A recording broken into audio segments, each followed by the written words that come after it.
the fire from. Yo guys, what is up? Welcome to a new Producer Insight. Today we're gonna dive into my latest collab with Divinez called Calling For You. Yeah, it's out on Soundtracks. Let's dive into it. We had a few versions, so we're gonna talk a bit about that, how we came to the process, or how we did the process of the track, and how we created it. For the ones that don't know, I will show you a little preview first, and then we're gonna dive into it.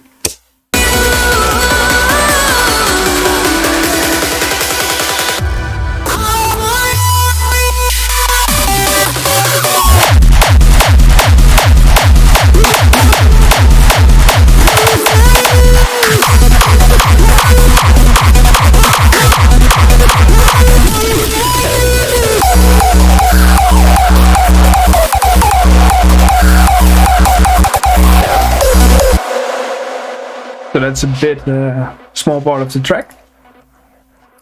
So we had a few different versions, and this is one of them.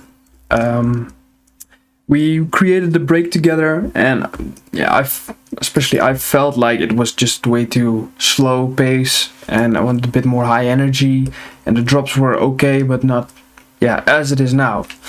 So I first came up with this break. Wake up in the morning and I catch myself thinking about where you might be. Can I stop you living when you finally said goodbye? I know it's too late, even think about the mistakes that we made. Can't tell. Yeah, it was super long, super slow. Most of the melodies stayed the same, and the intro was first completely different. It was something like this.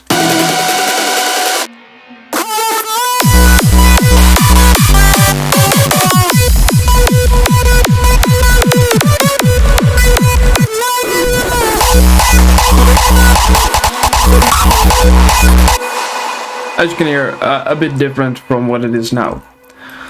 So we first started out with, yeah, of course, the vocal. We found the vocal, and I believe Divinez, they made a cool melody for it, which was, yeah, the melody that we initially used.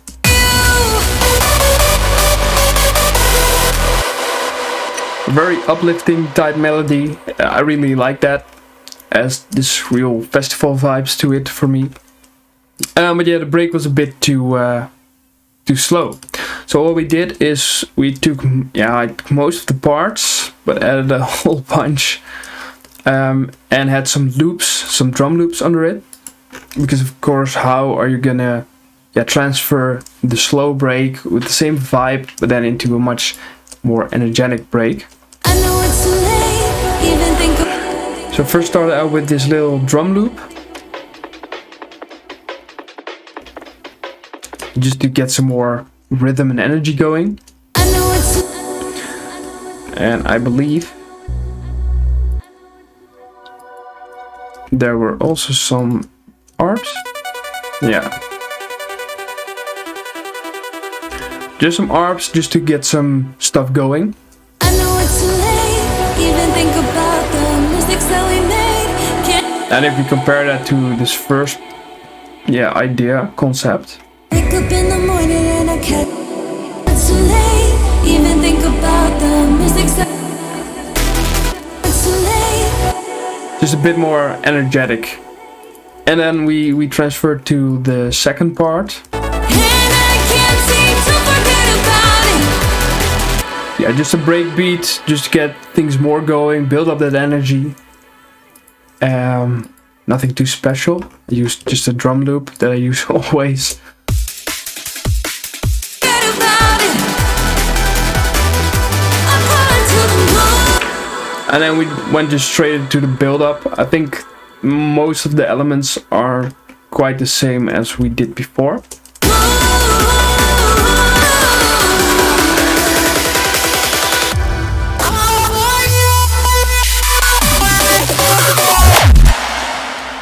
So I really liked the fake drop kind of idea from our first concept, which was, yeah, with the vocal chop and then the melody.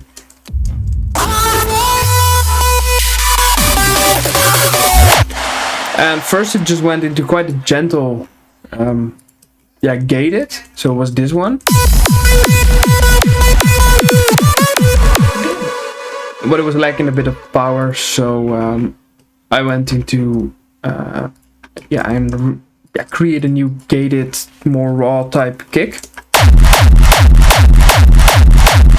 Which was combined of both our kicks.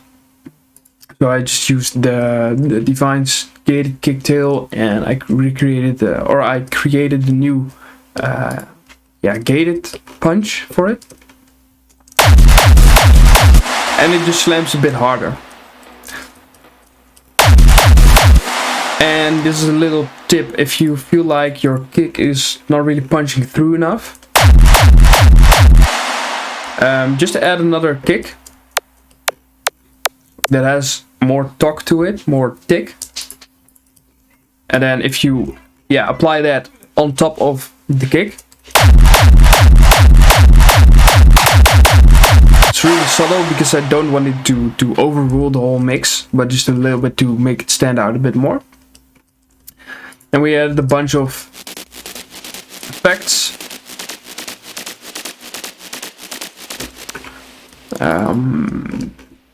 And I kind of liked it to have a clean drop in this one, so basically just kick and then in between some vocal chops.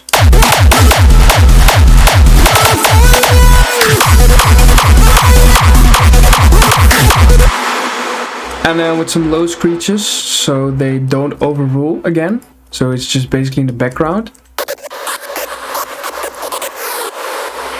So super low, you can't really hear them that well in the whole picture, but it was kind of the point, just to fill it up, not make it too present.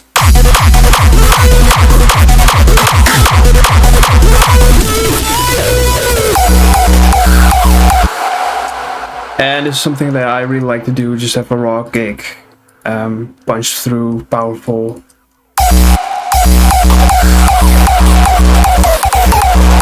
And here you can hear that the screech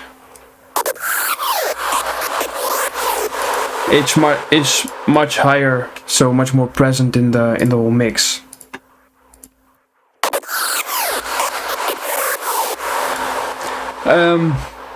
It's a screech from an upcoming track, Diamond in the Rough, which is coming out later this year. Just reused the patch, really thought that the screech was working here. I think it did, and then combined with the vocal chops with some automation on it.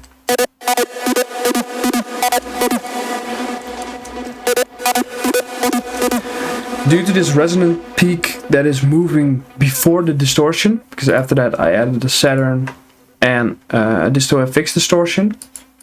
Due to this resonant peak, it's gonna almost talk a bit, so you get this movement in this quite static pattern of the vocal chop. Otherwise it will just be like,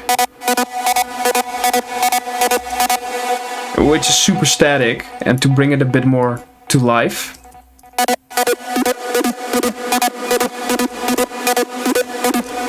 it's constantly changing just a little bit to make it sound a bit more interesting than it actually needs to be.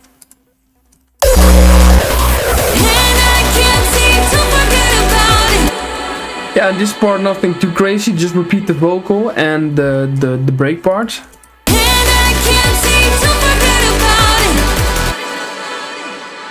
Kind of like that.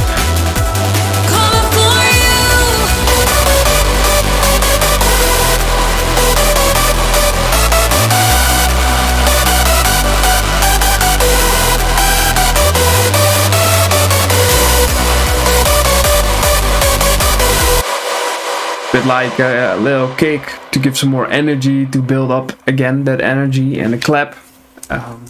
Hands in the air vibes, festival vibes. That was kind of what we were going for.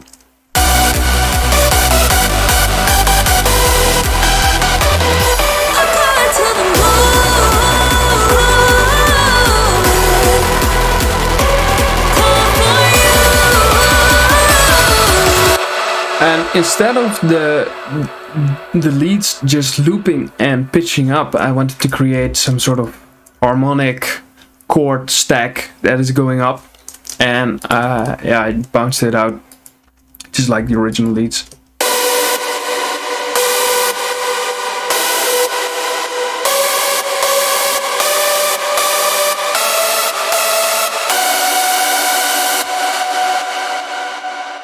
A little bit more interesting than usual, just pitching up the leads. And now it's with the chords sounding really harmonic.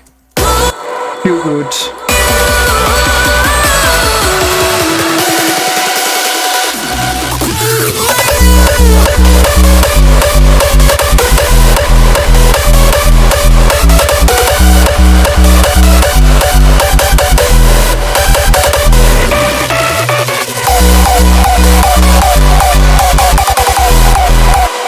And I'm switching up the climax with 2 kicks. So first the lower kick, it's Divinez kick, and then the higher raw kick from mine, which is creating this huge contrast between a low kick and then a high kick, which builds up energy. It was actually a trick that is used for ages now. I think I really enjoyed that, how it blends together. We're using some elements like these growls and some automations to cut away reverb, cut away bass, make it mono, stuff like that. And just to give some more tension to a build-up part. Yeah, and overall just a lot of details. Try to implement a lot of details in the tracks, so stuff like this. The drive, arps, yeah, of course the ambient pads, a Reese bass, yeah, and with the loop, I sidechained it with an automation since it's a fixed loop, so I sidechained it so whenever the kick hits, the bass ducks away, so it makes room for that kick. Otherwise it will just clash. So yeah, that's kind of how we did the track. Not some real special techniques here, but overall a nice tune, I think. Really festival vibey, and yeah, I hope you learned something from it. Let me know in the comments if you want to see something different or something specific, like how I created a kick or etc. And we can dive into that as well. If you haven't streamed the track, do so, and I'll see you guys on the next one. Cheers!